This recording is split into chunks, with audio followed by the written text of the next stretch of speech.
is Valley News Live at 4. Good afternoon, everyone. We're learning the very latest about the teenager accused of starting a 3-alarm fire in downtown Fargo last month. 18-year-old Riley Keeping is in Colorado. He's been arrested and is awaiting extradition. Keeping told police that he and 2 friends went to the Mid-America Steel building because of an app that showed abandoned places. Crews first responded to that fire at 7:30 p.m. on March 22nd. They had to stay on scene until noon the next day to completely put out the fire. Keeping is charged with 1 count of conspiracy to commit arson. Police say a woman used tequila and a lighter to start a fire in a Fargo hotel room. It happened at the Grand Inn Hotel just before 5 a.m. last Friday. 48-year-old Britt Kalberg is charged with endangering by fire or explosion. She told officers that she believed someone was holding her children hostage in a hotel room and that something told her to start the fire so firefighters could save her children. She poured tequila on the hotel bedding and then used a lighter to light it on fire. The latest now in the case of a person shot in the hallway of a Fargo hotel. A Louisiana woman says she's guilty. 51-year-old Demetria Joseph fired a gun toward a man in the hallway of the Motel 6 just after midnight on January 13th. The bullet didn't hit him. She was charged with reckless endangerment, theft, and discharge of a firearm within city limits. She's been sentenced to 120 days in jail with credit for the 93 days she has already served, as well as 18 months probation. Now here's a first look at the forecast with Chief Meteorologist Hutch Johnson. Hutch. Stacy, thanks so much. As we look outdoors, we had a quick moving shower make its way through the FM area, but skies are clearing out for us as these are on the way out, and our unsettled weather is going to take a little bit of a break. Traffic moving along smoothly there at I-29 and 32nd Avenue. Here's a look at those showers diving to the south and east. They're moving at a clip of about 25 miles per hour. So if you are in southern parts of Clay County, Lakes Country, including southern Becker and western Otter Tail County, a few sprinkles making their way through. We have a trailing band of showers in southern Barnes County as well. So again, moving southeast 25 miles per hour, and then the clearing begins. And where there is clearing, there is warmth. Look at that, near 60 for Grand Forks, Hallock, and Langdon. Holding on to those mid-40s for much of Lakes Country as the showers move through there. Those will be gone by the time we approach the 9 o'clock hour for most of our area. I'm expecting temperatures to only cool into the 40-degree range, so the best time of the day will be that dinner hour as we enjoy 50s aplenty across the valley. Tomorrow, the peak day of the forecast period. I'll have details on how warm you get, but we do have unsettled weather returning, and we'll go through all of that in just a few minutes. Definitely breezy out there. That sky cam was shaking. It was. Thanks so much, Hutch. Yes.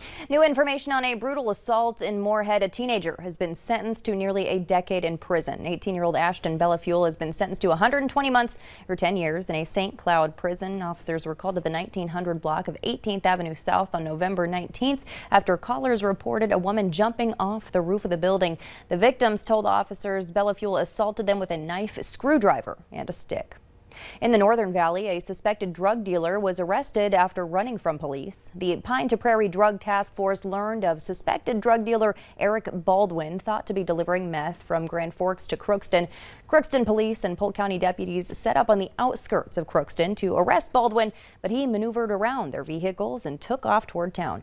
When officers caught up with him later, he ran but surrendered after a canine arrived on the scene. Police say the investigation is ongoing. Formal charges have not yet been filed. Happening right now in Minneapolis, the Justice Department is launching an investigation into the pattern and practices of the Minneapolis Police Department. The announcement, made by Attorney General Merrick Garland, comes one day after Derek Chauvin was found guilty on all 3 counts in the death of George Floyd. The probe will include a comprehensive review of the police department's policies, training, supervision, accountability, and use of force, including during protest. Garland is acknowledging that the verdict in the Chauvin trial, quote, does not address potentially systemic policing issues in Minneapolis. He did address the idea that the investigation could harm police officers. I strongly believe that good officers do not want to work in systems that allow bad practices. Good officers welcome accountability because accountability is an essential part of building trust with the community, and public safety requires public trust. Now, if the Justice Department finds there is a pattern of unconstitutional or unlawful policing, a public report will be released. The federal criminal investigation into George Floyd's death, previously announced, is ongoing. The Minnesota Department of Corrections released a new mugshot for Derek Chauvin. He's due to be sentenced in about 2 months, which is a lot longer than the usual 2 weeks. The maximum sentence Chauvin could face for that second-degree murder charge alone is 40 years. The presumptive sentences, though, under Minnesota sentencing guidelines are about 12.5 years. Minnesota Governor Tim Walz appeared on CBS this morning to discuss the verdict in the trial. He said the state collectively breathed a sigh of relief after Chauvin was found guilty, but now it's time for the hard work to begin. Walz wants the state to invest in education, health care, and economic opportunities for Black Minnesotans. In order to do that, he says people need to keep pressure on state leaders. This white hot spotlight that's been on Minnesota can't leave now. My fear is everybody packs up and we think we got this. And as I've been saying, this is the floor. This is the very basic floor of what should be done. But what led to that happening on 38th in Chicago were all the things we need to change.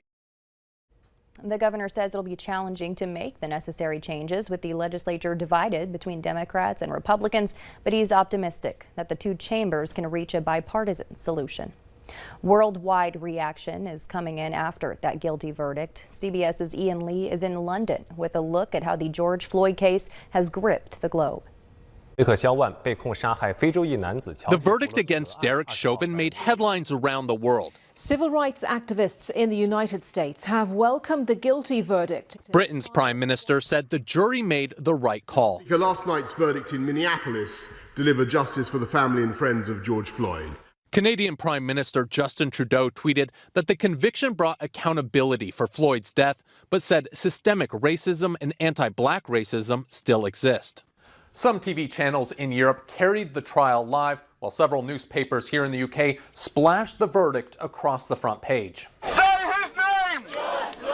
Last summer, Floyd's killing triggered Black Lives Matter protests from London to Berlin and Japan to Australia. All of them demanding an end to racism. Find the defendant guilty. Nearly a year later, civil rights leaders say the guilty verdict is just a start. We must call it out and stop excusing racism in our society. Activists say while they have justice for one, they won't stop fighting until they get justice for all. Ian Lee, CBS News, London. British Formula One racing driver Lewis Hamilton tweeted that the verdict was monumental and marked a new dawn. Half of the adults in Cass County have now received the COVID vaccine, but Sanford Health says they'd like to see more people get vaccinated, especially young people. Dr. Doug Griffin says the goal is to get at least 80 to 90% of the community vaccinated. Vaccine supply is quite adequate now, which is great. So no need to worry that you're taking it from somebody else that's more needy. I think the vaccine has been used long enough. These are safe vaccines. And the better news is they work, including against the variants. Dr. Griffin also says he doesn't know when the Johnson & Johnson vaccine will be used again, but when it comes back, it'll likely have a warning label aimed at younger women. New information this afternoon about that Johnson & Johnson vaccine. An FDA inspection report has identified serious violations at the Emergent Biosolutions facility where millions of doses of Johnson & Johnson's vaccine were ruined. The report says the facility in Baltimore is not maintained in a clean and sanitary condition, nor was it of suitable size, design, and location to facilitate cleaning, maintenance, and proper operations. The agency also found that the components for the vaccine ingredients were not stored properly and that the equipment was not adequately cleaned. A reminder, if you're looking for a place to get the vaccine, use our VNL vaccine tracker. It's right on the homepage of our website, or you can open your phone camera and point it at the QR code on your screen and tap the link that pops up.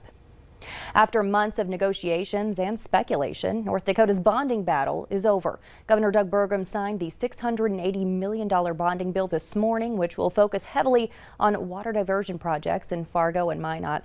The bill also supports other infrastructure upgrades across North Dakota, including roads, bridges, water projects, and an agricultural facility. Burgum noted the bonding package received strong bipartisan support and will use money from the Legacy Fund, so North Dakotans will not receive any tax increases. It's Earth Week, and people in Moorhead are working to clean up their community. The Parks Department says they aim to have litter picked up at every park, street, river trail, and pond in Moorhead. There are 45 parks, 20 street sections, 10 to 15 areas along the Red River, and 20 to 25 stormwater ponds to take care of. This week is also being used to educate the next generation on keeping the community clean. Your first impression, you're seeing this trash on the road. You might be thinking that the people don't care about where they live. You come to a community that is really trying to hold itself to a higher standards. Most of those areas have been adopted by about 400 volunteers, but there still are a handful left. If you'd like to help out, we have all the information right on valleynewslive.com. Just click on this story. Fans of Prince gathered at his estate today to mark the 5th anniversary of the singer's death.